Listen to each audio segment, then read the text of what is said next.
Signs of turmoil in the military, Beijing reportedly investigating largest military equipment supplier.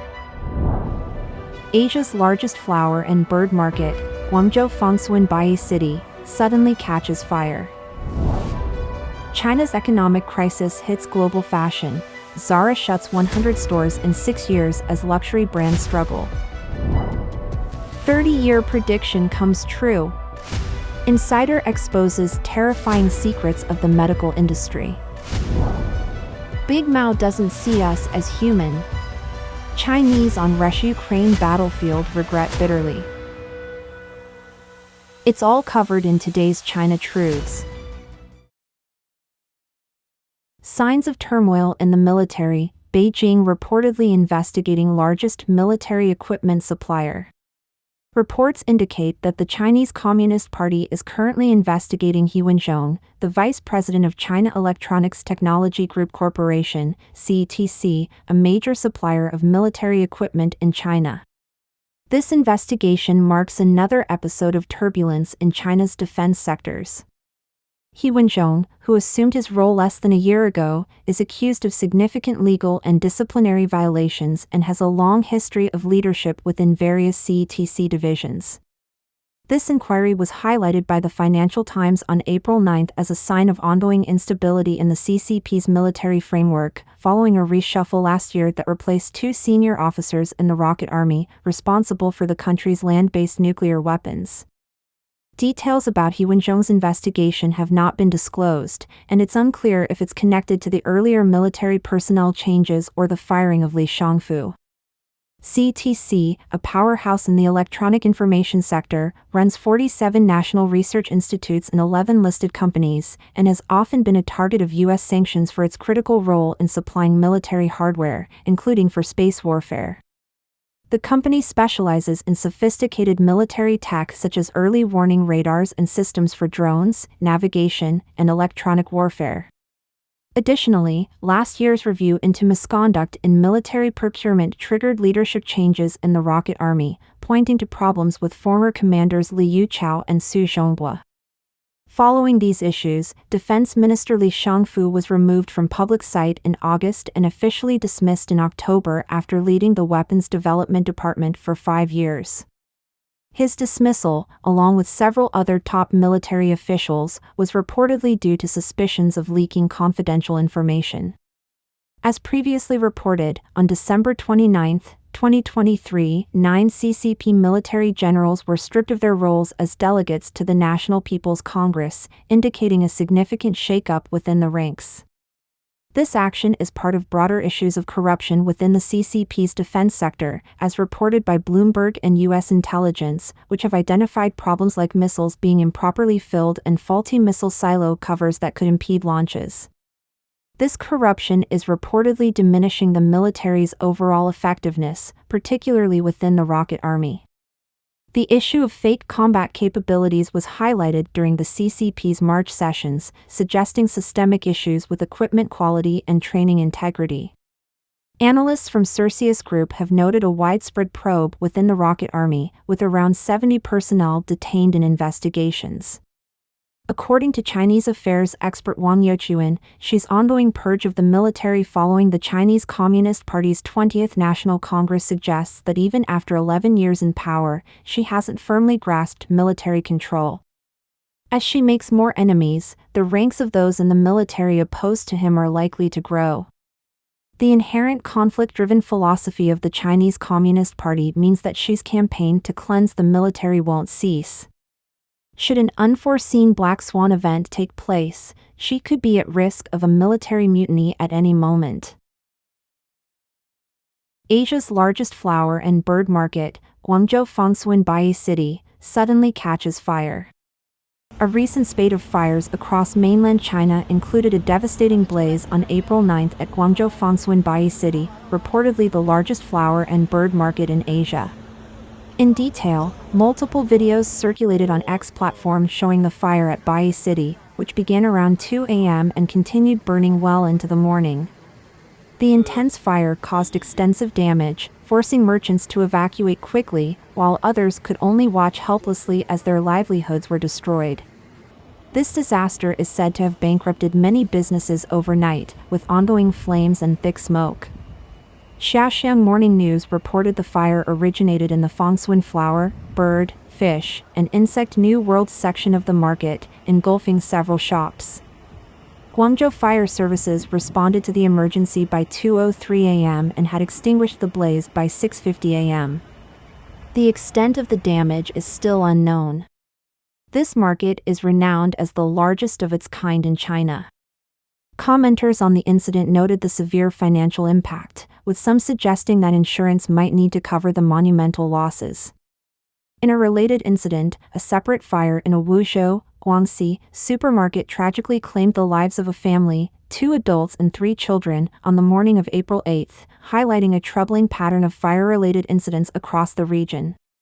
Prior to April 7 in Feidong County, Hefei, Anhui, a fire broke out in a building that was initially believed to be a pipe management class but later identified as a tutoring center. Students made a desperate escape through the windows, resulting in the death of 1 student and injuries to 11 others, mostly children. However, local sources claim that at least 2 people died, and numerous related videos have been deleted from TikTok. China's economic crisis hits global fashion. Zara shuts 100 stores in 6 years as luxury brands struggle. According to Phoenix Network on April 9, the news of Zara's sudden widespread store closures spread across major social platforms, leaving many fans puzzled about whether Zara plans to leave the Chinese market. Zara, a flagship fast fashion label under the world's second-largest apparel conglomerate, Inditex, has traditionally set its store prices around 100 yuan in strategically open locations in high-traffic, upscale areas, even next to luxury giants like LV and Gucci. This aggressive placement underlines the ambition of Inditex's new leader, 40-year-old Marta Ortega Perez, to position Zara as an affordable luxury brand. Despite once boasting 183 stores in China, Zara now operates just 87, having closed nearly 100 in the last 6 years. The current economic downturn has prompted Zara to shift from low-cost fast fashion to affordable luxury, a move aimed at maintaining profitability and tapping into new markets within the luxury sector.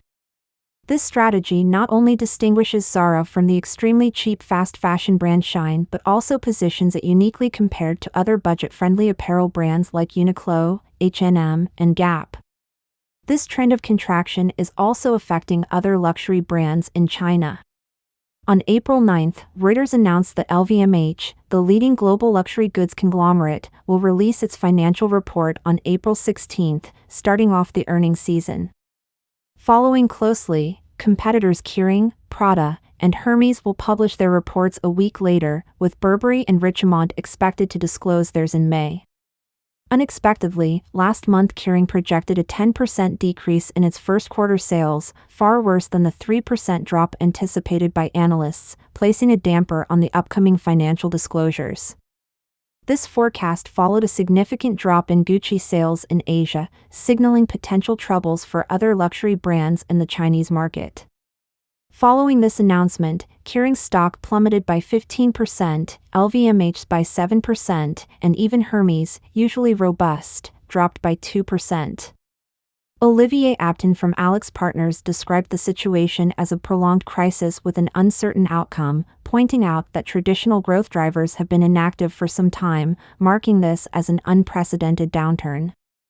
The likelihood of a quick rebound in Chinese demand for high-end fashion is uncertain, as increasing living costs lead consumers to be more selective with luxury purchases, intensifying competition among brands. Even well-established brands like Prada are expected to see slowed sales growth. UBS forecasts a 3% sales increase for LVMH, a 1% increase for Richemont, a 10% decrease for Burberry, and a 13% rise for Hermes. 30-year prediction comes true. Insider exposes terrifying secrets of the medical industry. A recent video from mainland China has sparked controversy by featuring an insider's claim that numerous effective medical prescriptions are locked away by interest groups in safes. These groups allegedly focus on manufacturing medications that require ongoing use, ensuring continuous profit over optimal patient care. The video also includes insights from the founder of a brand strategy consulting firm who was involved in brand planning for a major medical group.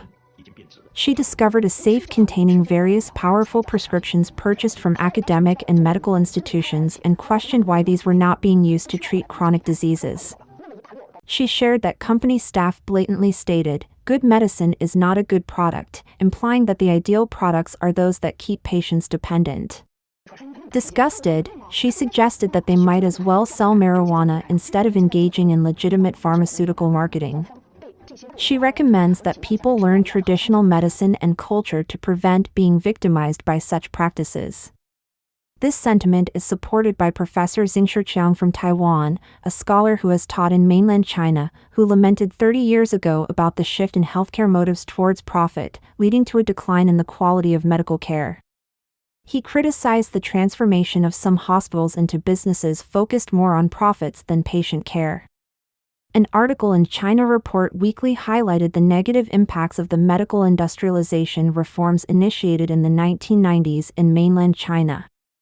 Since these changes, hospital charges have skyrocketed, increasing annually by over 20%, 4 times faster than the growth in resident incomes. This has led to a rise in medical poverty among the population. The report included a tragic story from the People's Daily about a 3-year-old in Urumqi who died from scalding injuries after being denied treatment by 4 hospitals, illustrating a common issue of healthcare accessibility.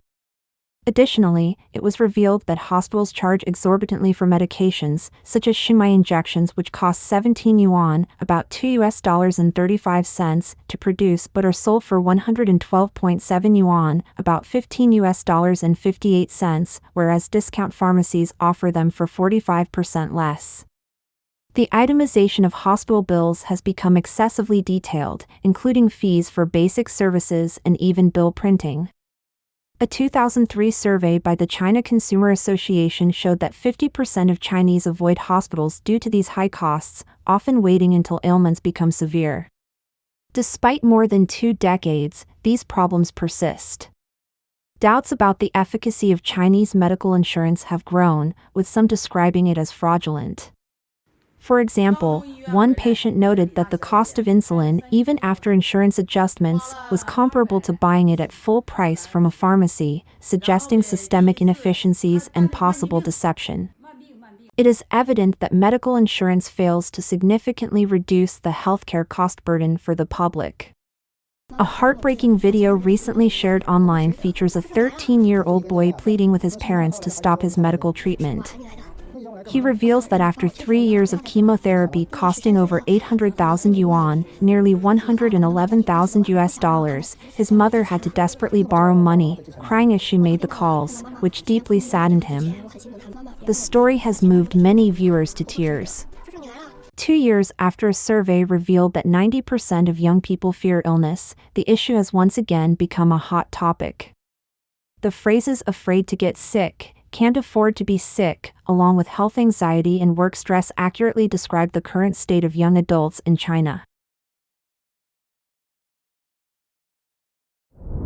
Big Mao doesn't see us as human. Chinese on Russia-Ukraine battlefield regret bitterly. On April 8, a video from a young Chinese person on the Russia-Ukraine front lines circulated on X platform, expressing despair over not being valued for their lives, comparing their situation to being part of a suicide squad. In detail, the Chinese mercenary named Xiaoqiang, visibly distressed, explained, "Big Mao, a nickname to call Russian President Vladimir Putin, treats us as if we're expendable, just like a suicide squad. We were ordered to capture trenches without any follow-up support. The outcome was devastating. Of the many who went, only 6 or 7 emerged without harm. He personally survived 7 drone bomb hits by sheer luck, and sternly warned others, absolutely do not come here, questioning the humanity of those who recruited them to fight in Russia." He mournfully noted the death of a comrade, Old Zhao, who died tragically with his eyes still open, underscoring the grim reality of their situation. Moreover, the Xiaoqiang who shared the video is identified by many as Zhou Jiqiang from Guangdong, who fought in Russia. He referred to Old Zhao as Zhao Rui, the first Chinese national to die fighting in Russia due to a Ukrainian drone strike.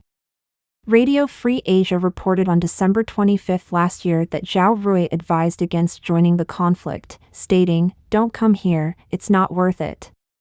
You can earn just as much by getting a good job at home." As for Zhou Jiqiang, who was reluctant at first due to family commitments, he is a 32-year-old married man with a daughter who was eventually swayed by the promise of a 20,000 yuan, about $2,766 monthly salary. He expressed no animosity towards the United States, Russia, or Ukraine, emphasizing that his participation was purely for financial reasons. Both Zhao and Zhou had traveled on tourist visas, completed military training, and were assigned to a foreign unit. During his service, Zhao documented the grim realities of war on his TikTok, capturing the dire conditions they faced. Zhao died from a drone strike, while Zhou, though injured, survived by feigning death and returning to safety after hours of evasion. Netizens have voiced their opinions online about Zhou Jiqiang's video, criticizing those who support dictators as having a subservient mindset. They argue that if these supporters don't see themselves as worthy, dictators certainly won't respect their humanity either. This sentiment extends to critiques of loyalty to oppressive regimes, emphasizing the dehumanization inherent in such systems, concluding, in a dictator's world, there are only slaves serving his needs. Think about it. Let us know your thoughts on today's topic by leaving a comment below. If you found this video helpful, please share it with a friend. It inspires us to continue creating more quality and reliable content. Don't forget to like and subscribe for more interesting insights from China Truths. Thanks for tuning in.